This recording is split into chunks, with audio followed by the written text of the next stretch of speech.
What's up everyone and welcome back to the MMA Insight. Dana White got into it with a reporter last night at the Canelo versus Crawford press conference. But listen to this, things got heated pretty fast and White didn't hold back. Good evening everybody.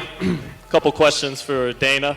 Dana, this fight, as you said earlier in the week, is set to be the third highest gate in combat sports history. The second biggest gate you've promoted alongside Mayweather-McGregor.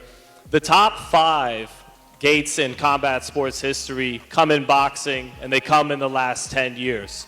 So my question to you is, why then do you want to make sweeping changes to the Muhammad Ali Reform Act that is meant to protect fighters to bring about a business model that currently has your company already paid out $375 million in antitrust lawsuits and has 2 potential pending class action lawsuits on the way as well? Well, this is obviously a long discussion. If you want to talk to me about that, set up an interview. This isn't about me and my business. It's about these 2 guys on Saturday night. My follow-up, Dana. Earlier this week, the California State Athletic Commission had a hearing about TKO trying to bring those changes to the Ali Act, and it was postponed 3 months. Listen, I get it. You want to showboat right now. Set up an interview with me if this is really what you want to talk about. It's America, baby. If you have First questions Amendment. for these 2, ask them and you can set up an interview with me. Dana, my follow-up is, if TKO can't make those changes to the Ali Act, will you still invest in the sport of boxing? Will you compete in the market? Listen, if you want to be an asshole, let's do it in private and we can do an interview. Yes or no? If you want to showboat, I get it. If you have questions for these 2 that are fighting on Saturday, that's a different story. Fight. This isn't a discussion to have at a press conference for these 2 that are going to fight on Saturday, 2 legends. If you want to set up an interview with me and ask me these questions, let's do it one-on-one. Sounds and good. You can ask me anything you want. No, all right. Well, Terrence and Saul, have a good fight. Yeah, you have a question for these 2? No. No? Beat it. Go ahead. Who's next? Kelvin Gastelum has missed weight by 5 pounds for his fight against Dustin Stoltzfus at Noche UFC tomorrow. He came in at 191 pounds.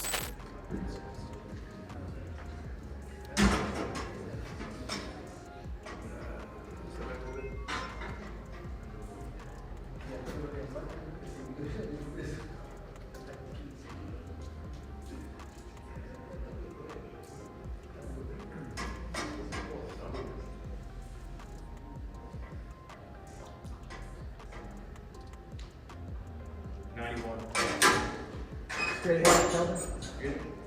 5 seconds. Official weight 191 pounds for Kelvin Gastelum.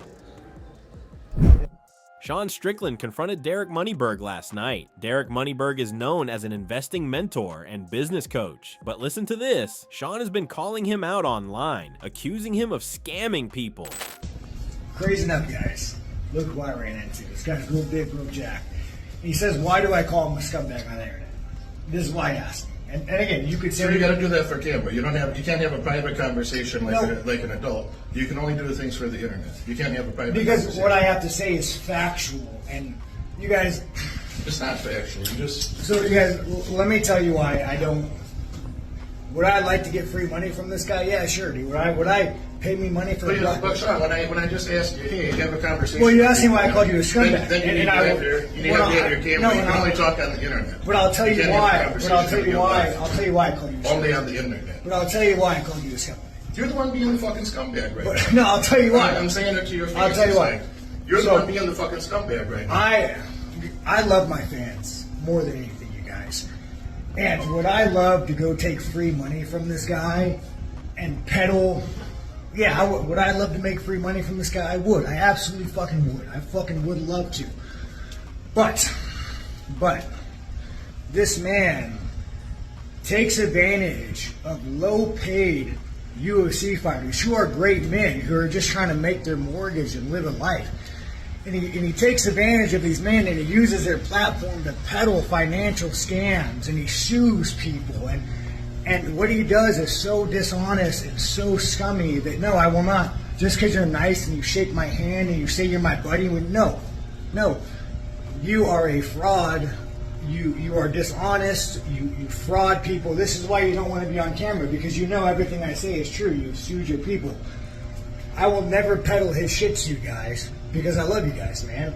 Financial advice is easy. It's easy. Invest in solid mutual funds. Have a high yield account. You can buy individual stocks, but it's risky. I wouldn't recommend it unless you really pay attention.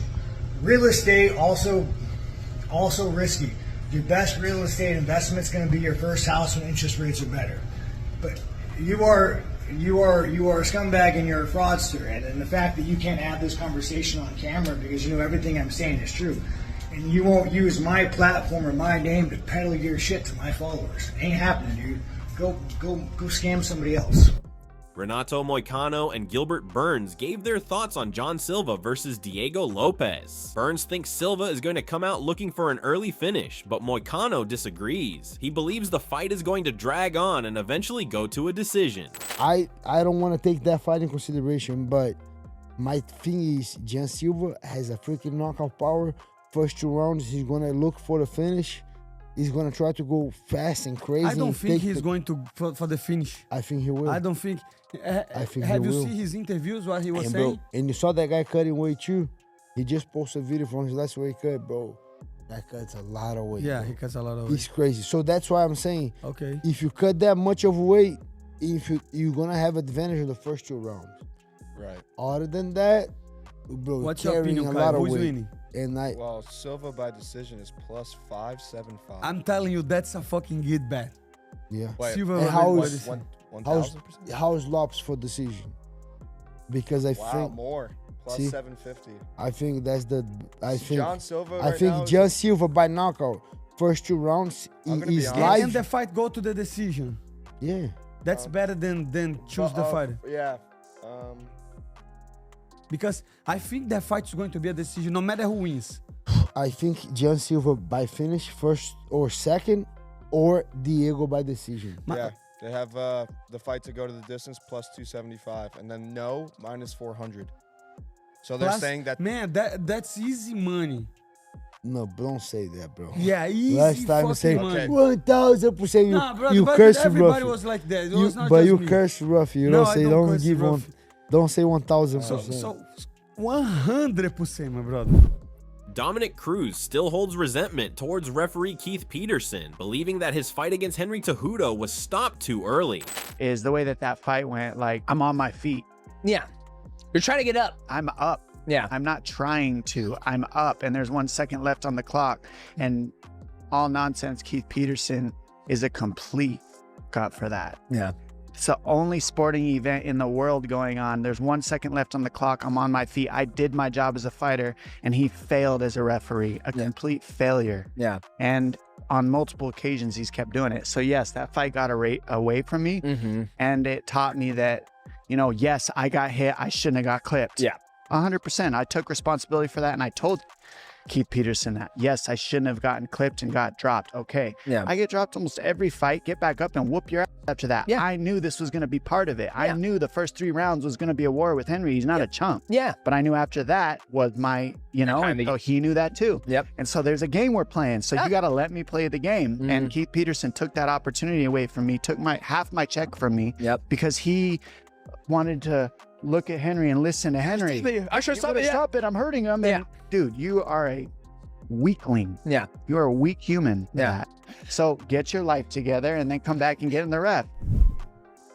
And that's going to wrap it up for the news. Thanks for watching. For daily MMA news and content, subscribe to MMA Analysts and click the bell icon to be notified when we post videos. Here are the 3 top comments from last video. The first one from Chris Breeze 8875. People need to stop talking about the Raja situation already. It's f***ing annoying if he hasn't been locked up. Chances are he isn't. The second one from Robert Jones 9275 says, I'm gonna talk about Conor. Glad he's sober and doing something patriotic, hope he wins. And the last one is from Sigmon M3P, says, Conor would have won being president if it was 2016 or 2017, but he's a complete joke now. Those were the top comments from last video. If you want to be featured in the next one, all you have to do is comment down below. And if you missed yesterday's news, click the video on screen right now to get caught up. See you in the next video.